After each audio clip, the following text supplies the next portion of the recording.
Good afternoon. I thought I'd have a little discussion with myself and let you all, like a fly on the wall, get to listen to everything that I'm going to talk about.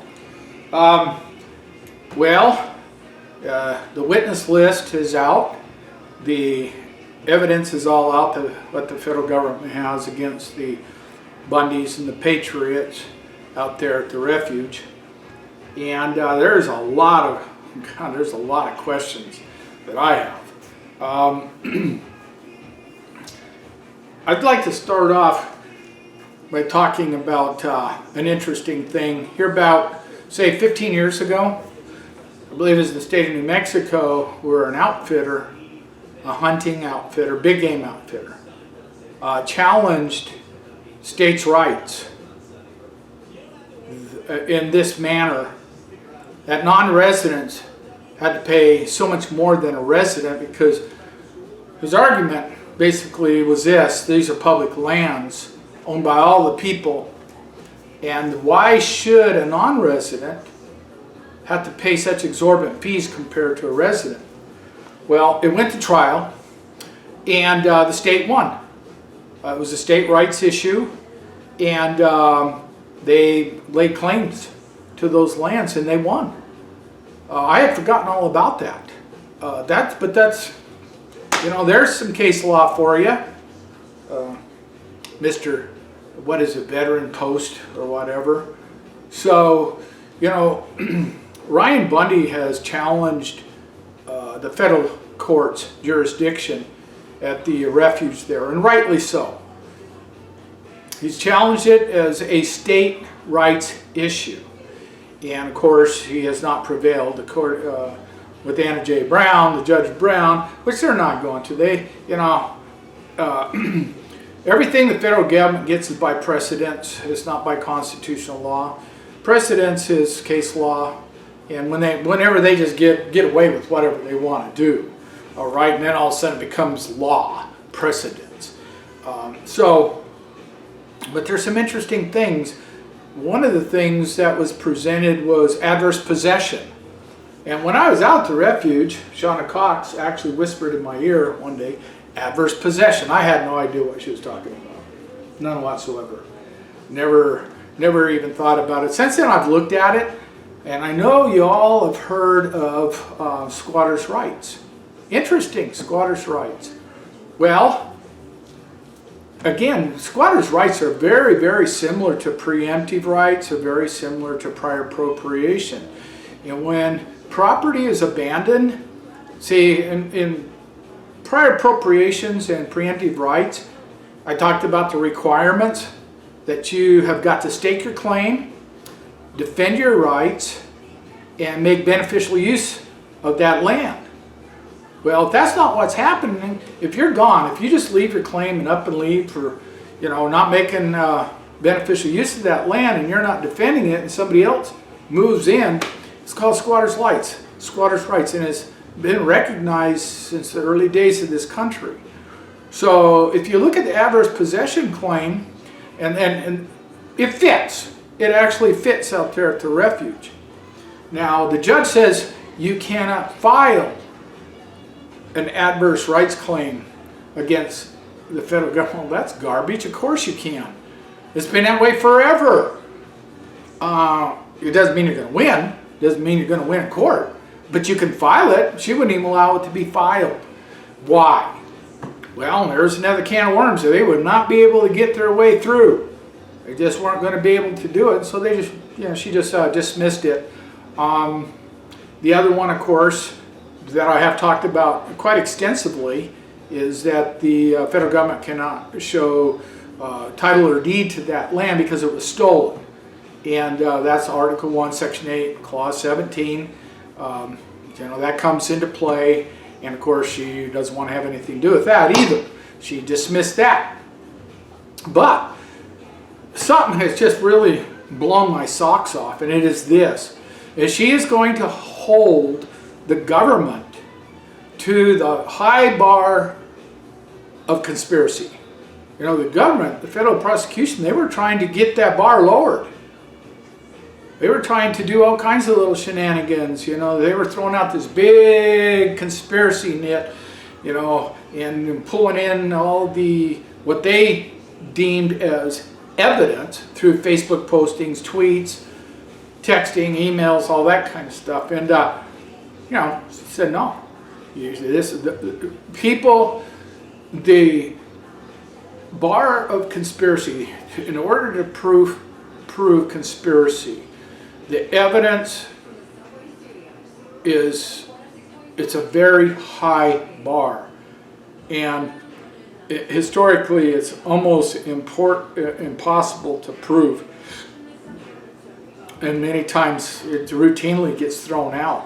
Now they're going all the way, the use of the law goes all the way back to the Civil War, and that was a situation where the secessionists actually did take over courts, docks, ports, arsenals, magazines, etc., which was a template in Article 1, Section 8, Clause 17, which was a template that has been recognized with 200 years and 38 states of precedence. All right, well, the secessionists actually did take over those things, including other needful buildings like courthouses. They were tried, and it was proven. So now, here they go trying to use this conspiracy claim on something that just simply does not fit for number one. There's nowhere in the Enclave Clause that gives the government authority to have a refuge. It just simply doesn't exist.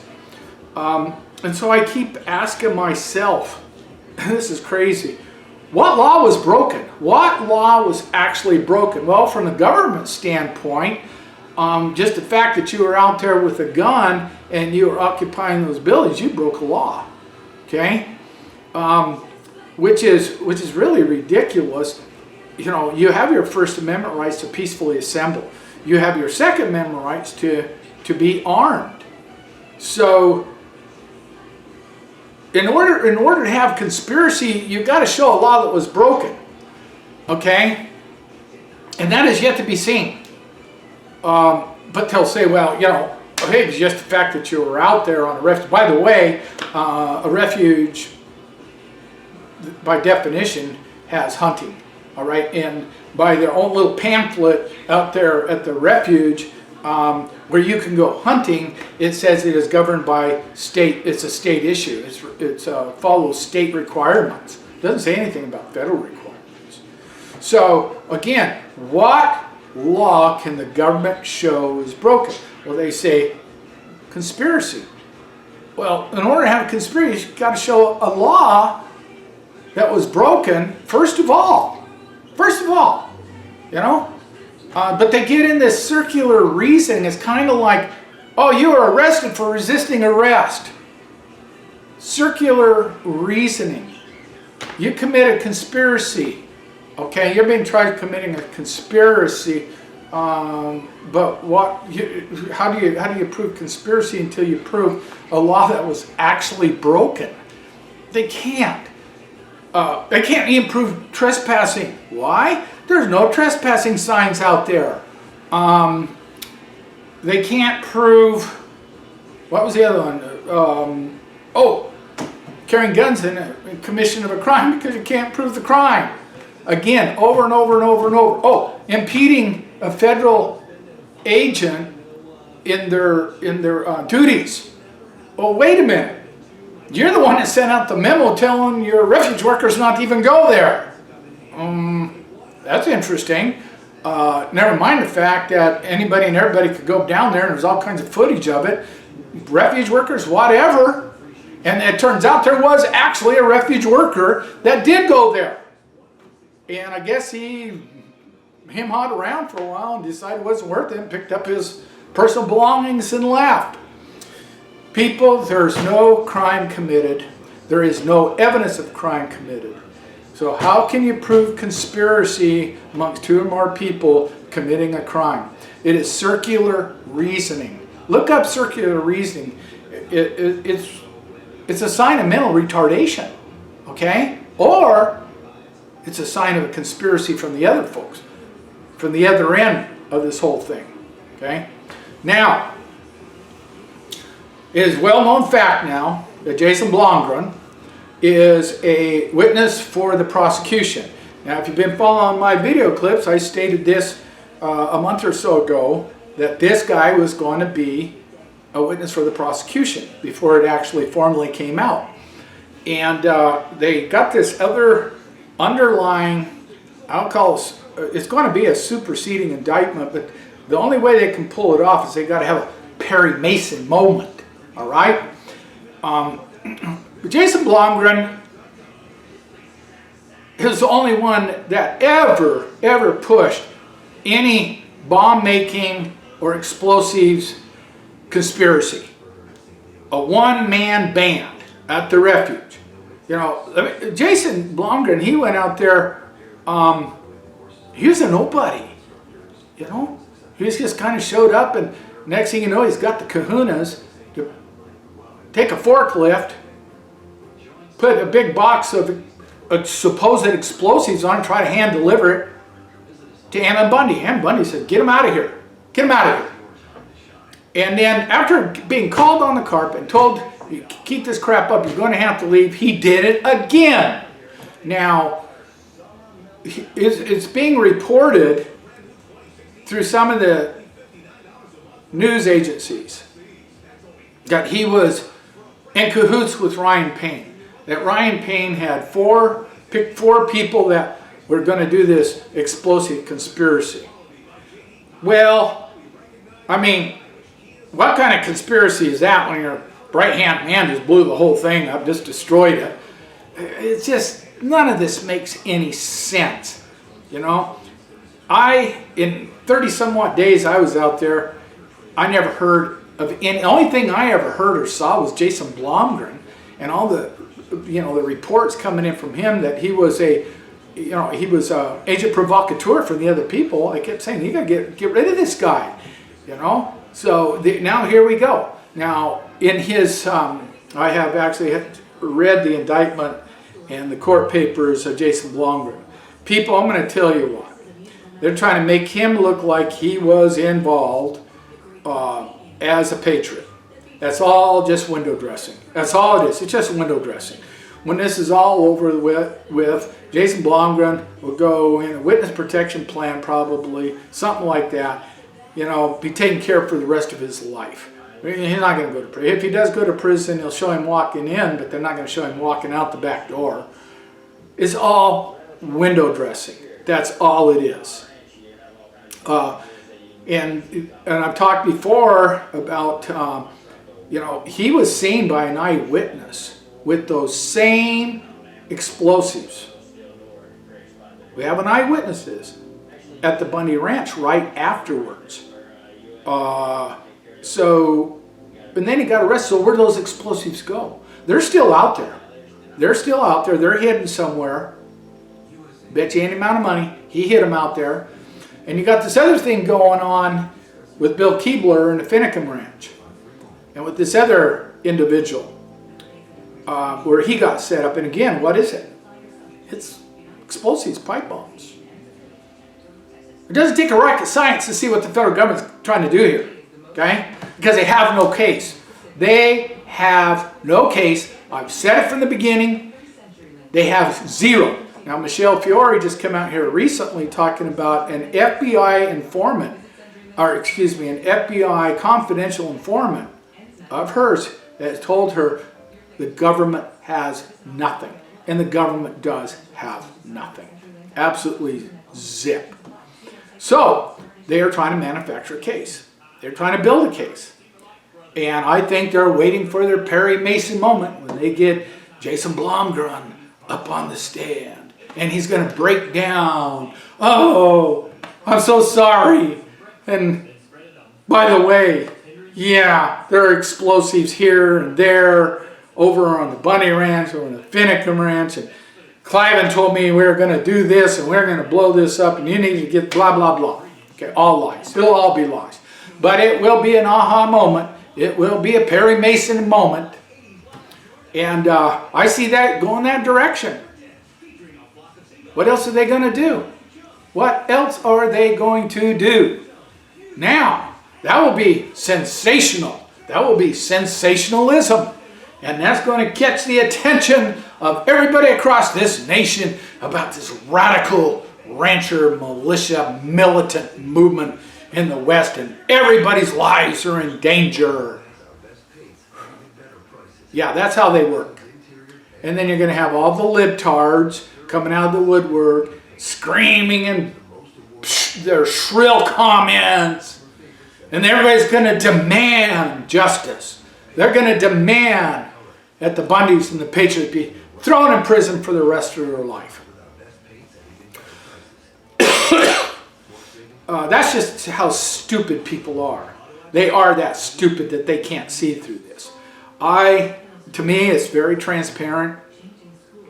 The government, the ruthless government, cannot afford, by any stretch of the imagination, to lose this case. And there's so much more that's going on behind the scenes on this whole thing with cows, with Hillary Clinton, with Uranium One, InfraGard, FBI and InfraGard.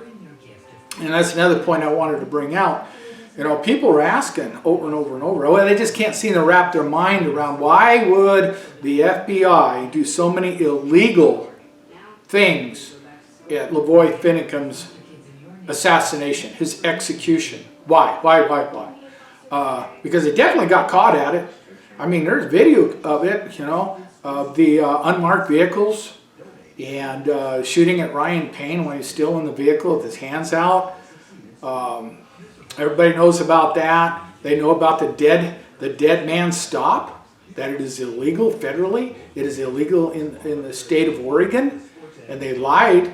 Greg Bretzing lied through his teeth, saying they had the required amount of room to stop that vehicle, that Lavoy had the required amount of room to stop that vehicle. What an idiot. People have gone back and measured that multiple times. It's a good 30% less than what he needed. Okay, that is a proven fact. Can't get around it. Okay, I don't think Greg Bretzing even really cared. I don't think any of them really cared. You want to know why? They're working under a program called InfraGard.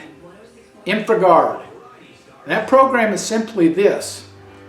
Corporations, in this case Uranium One, could subcontract the FBI. And they're not subject to the Constitution. It is what? An international corporation. It is working under a maritime admiralty law. Do you get what I'm saying here? That's why they did not care that they broke the law. They didn't care. And all those FBI agents, who knows where they're from? They're mercenaries, just like Judge Darby said there in Harney County. I mean, they got all the evidence. There's vehicles there, MRAPs with French license plates. They got videos of it. There's a whole bunch of coverage on it. That the FBI was not properly marked. FBI with their name and etc. I mean, it's very clear. He called them foreign agents, Judge Darby did. And he couldn't get the provost marshal to do anything about it, which shows you how worthless the United States government and the military is. No, that's why they were, you know, they weren't worried about it. They're working under a whole set of rules. They're not telling anybody about it. They don't really want you to know. They try to cover it up. Since it's starting to blow up in their face, you know. So I wanted to bring that up. People, it's really important that you need to know what you're dealing with. There is no such thing as public lands. They're either state lands or the elite's lands. If you go along with this public land thing that the federal government owns all these lands, you're just giving it away to the big corporations of the world. And they're just paying off the elites in this country. And they're paying off, they're working with the banksters. That's what's happening here. You've got to make your decision and choice. If you want truly state lands of multiple use, where you can go out and hike and fish and hunt and, you know, and then the loggers can do their thing and the miners can do their thing. And believe me, I've hunted for example, southeast Montana, where there's huge coal mines, huge coal mines. That land was all recovered. It was more beautiful after they got done in those instances. The hunting was phenomenal, all right? Multiple use works. It just flat works. Now, if you're going to give it to these foreign corporations, do you think they're really going to give a crap? How are you going to hold their feet to the fire when they want to pull out? How are you going to reclaim that land? Especially uranium mines. Incredibly poisonous to the environment. Wake up, people! All you environmentalists out there, well, just wake up. You're going to lose everything. All the Americans are going to lose everything. There's a direct connection between Uranium One, Hillary Clinton, and southeastern Oregon. Specifically the Hammond Ranch and another ranch there. There was a geologist, went through that whole thing. It was reported, these huge reserves of precious metals and minerals that are out there, and who's got the mineral rights. Because Secretary Hillary Clinton sold them all off at that time when she was the Secretary of the State. Okay? She committed treason. And the evidence it's out there, it's everywhere, it's coming to light more all the time. So I think that's pretty much all I've got to say. I wanted to cover certain bases and get this out as soon as possible. Okay, God bless you all. Let's pay attention to what's going on. The trials are going to be started in the 7th of September. And let's see what happens. Thank you.